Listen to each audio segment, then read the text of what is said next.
السلام علیکم جی۔ 13 جماعتوں کی اتحادی حکومت کا پہلا سال ملک کی تاریخ کا سب سے مہنگا سال ثابت ہوا۔ مالی سال 2022-23 میں مہنگائی کے تمام ریکارڈ ٹوٹ گئے۔ تحریک انصاف کی حکومت کے آخری مالی سال کے مقابلے میں مہنگائی میں 200% سے زیادہ اضافہ ہوا۔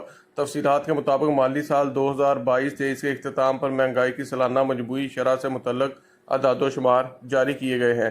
میڈیا رپورٹس کے مطابق 13 جماعتوں کی اتحادی حکومت کے دور میں مالی سال 2022-23 ملک کی تاریخ کا سب سے مہنگا سال ثابت ہوا۔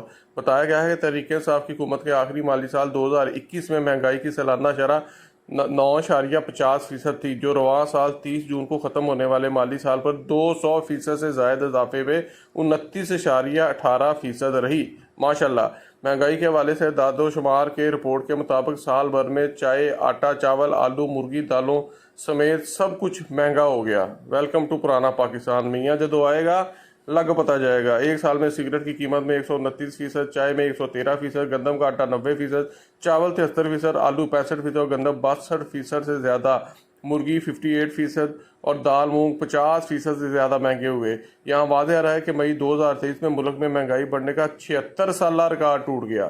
جزاک اللہ، ماشاءاللہ۔